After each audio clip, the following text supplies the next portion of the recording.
All right, so get this. We're going deep today, like deep, deep into the world of channeling with two of the biggest names out there, Edgar Cayce, the sleeping prophet, and that whole law of one thing with the entity Ra. Yeah, those are really fascinating sources, like tons of material. Right. So we're talking stacks of readings from both. Mm. And well, our mission today, if you want to call it Yeah. that, is to sort of sift through it all and see what connects those two and maybe where they, go off in the completely different directions. What I find really interesting is that even though their channeling was happening in totally different times, like Casey in the early 1900s and then Ra in the 80s, they were both tapping into something beyond the everyday. Totally. It's like they're tuned into different radio stations, but both playing cosmic music or something. So first, let's get a sense of how these guys even did this channeling thing. Like with Case, he literally fall asleep, like totally conk out. And then, bam, he'd start spilling these incredible insights about people's past lives and even lost civilizations like It's Atlantis. like he was downloading straight from the Akashic records or something. Right.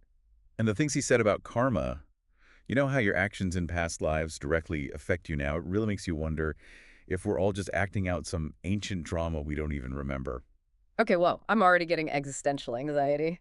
So Casey, he's all about these super personalized readings, right? But Ra, on the other hand, was coming through a medium and dropping these cosmic truth bombs about the universe and this law of one. Exactly. And it's not just random cosmic chatter either. Ra goes deep on the idea that we're all connected, like part of this web of energy. Mm. And every little choice we make, every action ripples out and affects the whole thing. Makes you rethink that snarky comment you left on social media, huh? Definitely food for thought. Okay, so we've got Case in a sleep trance and a Ra speaking through a medium. Definitely different vibes. But they both seem to land on this idea of reincarnation. Like Case talks about these karmic patterns influencing our present, and Ra sees it as this huge journey of souls evolving over multiple lifetimes. And get this, Case even claimed to have figured out his own past life as someone named Rata in ancient Egypt. Now, whether that ties into the Ra from the Law of One, who knows? Wait, seriously. He was Rata. Okay, my mind is officially blown. But even if it's not a direct connection, it still makes you wonder if there's some truth that just echoes through time. Absolutely. And speaking of ancient mysteries, they both talked about Atlantis, too. Remember all those super detailed descriptions Case gave about Atlantean society and how they fell apart? Super advanced technology, but wiped out by greed and abuse of power. Yikes. Hopefully we're not going down that same road. Yeah. But what's Ross' take on the whole Atlantis thing? Well, Ra basically confirms that Atlantis was this high-tech civilization, but adds this whole layer of conflict. They talk about a struggle between the sons of the Law of One, who were all about unity and harmony, and then the sons of Belial, these guys who got way too power-hungry and ego-driven. So it's like this battle between those who understood we're all connected and those who just wanted to control everything for themselves. Kind of makes you wonder, who are we more like today? That is the question, isn't it? And here's where it gets even weirder. Remember how Case mentioned Atlantean records being hidden in Egypt? Well, Ra talks about these pyramids being these powerful energy centers for healing and initiation. Could they be talking about the same pyramids? Oh man, the plot thickens. Yeah. I mean, if those records were ever found, that would be huge. It also makes you think maybe there are clues to our past, to Atlantis, Yeah. hidden right in front of us. We just got to learn how to see them. It's a really intriguing possibility, and both Case and Ra seem to agree on one thing. History keeps repeating itself unless we learn from the mistakes of those who came before. Okay, deep breaths. So far, we've got channeling reincarnation, a possible past life connection, Mm-hmm. and a shadowy Atlantean past. Hit me with the next piece of this cosmic puzzle. I'm ready for more. Welcome back to our deep dive into Edgar Cayce and Ra. My brain is still buzzing from that whole Atlantis thing, but I'm ready for more. So we've seen how these two tapped into some serious cosmic wisdom, but did they offer any practical advice? How do we actually use this stuff in our everyday lives? Well, that's the cool thing. Both Case and Ra actually gave us tools to apply these cosmic truths. Like Case, with his background in healing, was all about alternative therapies, Hmm. positive thinking, the whole mind-body-spirit connection. He was like the original wellness guru. So not just sitting around contemplating the universe, Mm-hmm. but actually taking action to heal ourselves and live better lives. Did Ra have anything to say about that? Oh, yeah, totally. It's like Ra is giving you this owner's manual for your energy system. Remember those chakras we talked about? Ra goes deep on how balancing those energy centers can impact you, like your physical, emotional, even spiritual well-being. If you're feeling stuck or blocked, maybe it's time to check your chakra alignment. Okay, that makes sense. So it's not just about treating physical symptoms, but addressing the underlying energy. It seems like both Casey and Ra are saying true healing comes from a holistic approach.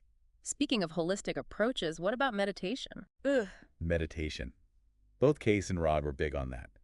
Case encouraged meditation to connect with your inner wisdom and to boost those healing vibes. Ra, on the other hand, went all out with detailed instructions on different techniques. They saw meditation as a way to access higher states of consciousness, to tap into that universal energy and really accelerate your spiritual growth. So whether you're aligning with Case's Christ consciousness or trying to understand Ra's law of one, meditation seems like the key to unlocking your spiritual potential.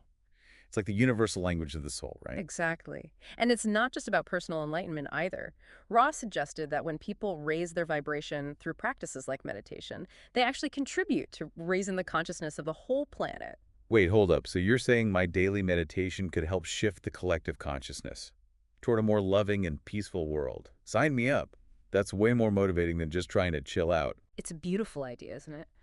And Case, with his focus on the Christ consciousness, also believed that as more people awaken to their divine nature, they contribute to the upliftment of humanity as a whole. So it's not just about sitting on a mountaintop meditating. It's about bringing that energy and awareness back into the world and making a difference. Precisely. Both Case and Ra seem to be saying, we're not just passive observers in this cosmic play, we are active participants, co-creators of our reality. Our choices, actions, even our thoughts have the power to shape the destiny of humanity. Okay, that's a lot of responsibility. But it's also incredibly empowering. It makes you realize we're not just tiny specks in a vast universe. We're each a vital thread in the fabric of creation. It's a profound shift in perspective. And as we continue exploring the wisdom of these two, we might uncover even deeper layers of understanding and unlock that hidden potential within ourselves to become agents of positive change in the world. But before we go there, let's pause for a moment. If Case and Ra are like different facets of the same truth, how can you use their teachings to create a more holistic understanding of your own spiritual growth? It's like they're each giving us a piece of the puzzle.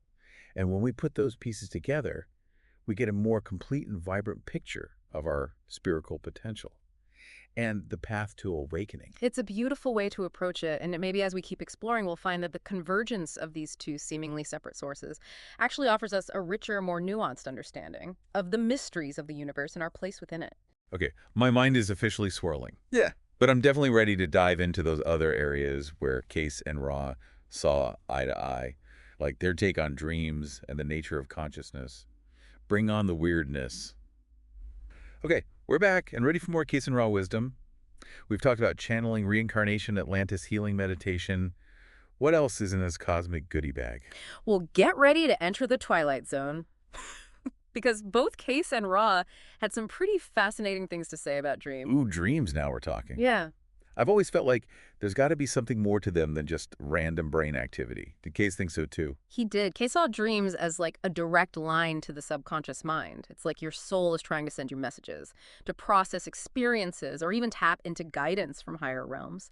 He could actually interpret his client's dreams to uncover hidden fears, desires, even past life memories that were affecting their present. So it's not just about that weird dream you had where you showed up to work naked.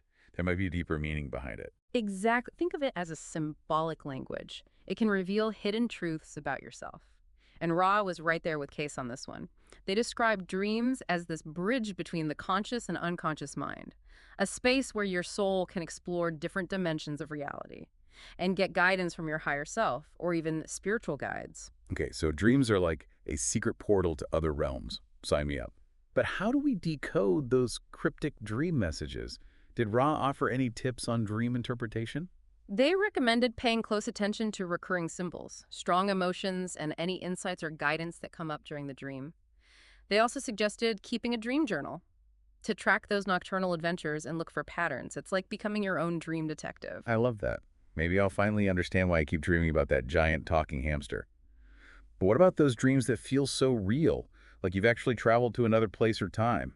Did Case and Ra have anything to say about that? Both of them acknowledged that you can actually experience other realms or even past lives in dreams. Case described cases where people accessed vivid memories of past lives through their dreams. And Ross suggested that when we're asleep, our consciousness isn't as tied to the physical body and can explore different dimensions. So it's like our consciousness can time travel while we're sleeping. That's wild. It really makes you question what we think we know about reality right now. And that brings us to an even deeper level, the nature of consciousness itself. Remember how Case and Ra emphasized that everything's interconnected? Well, they applied that same idea to consciousness. They believed we're all part of this massive web of consciousness that goes beyond individual minds. Hold on, are you saying that our minds are actually connected on some level? That's exactly what they were suggesting. Yeah. Rod described consciousness as this fundamental property of the universe, a unifying force that connects every being. They even suggested that through practices like meditation, we can tap into this universal consciousness and access a level of wisdom and understanding that goes way beyond our own limits. So it's like we're all swimming in this cosmic ocean of consciousness, Hmm. but most of us aren't even aware of it. It's a mind-blowing idea, isn't it? And Case, with his focus on the Christ consciousness, also hinted at the possibility of accessing a higher level of consciousness, one that transcends the ego. It's like we're evolving from this limited ego-centered awareness to a more expansive and interconnected way of being. You got it. And both Case and Ra believed this shift in consciousness is at the heart of spiritual evolution. It's about realizing our inherent unity with everything and living in alignment with that truth. It's a beautiful vision, but it also sounds like a pretty challenging journey. It definitely is. It's a journey that unfolds over lifetimes. And both Case and Ra emphasized patience, perseverance, and a willingness to learn from all our experiences, the good, the bad, and the ugly. It's like we're all on this grand pilgrimage toward understanding, and each step brings us closer to realizing our true nature. As beings of love and light, Beautifully put. As we wrap up our deep dive, I want to leave you with one final thought. If Case and Ra represent different streams flowing into the same river of wisdom, what insights have you gleaned from their teachings that might guide you on your own unique spiritual journey? it's like they're offering us a map, but not one with strict directions. It's more like a map with guideposts and signposts to help us navigate the terrain of our own hearts and souls. Exactly. And perhaps by paying attention to those signposts, embracing the power of our dreams, and cultivating a more expansive awareness, we can discover those hidden paths that lead to a deeper understanding of ourselves, the universe, and the infinite possibilities within each of us. Wow, what an incredible journey. Thanks for joining us on this deep dive into the world of Edgar Cayce and the Law of One. May their wisdom continue to inspire and guide you on your path of discovery.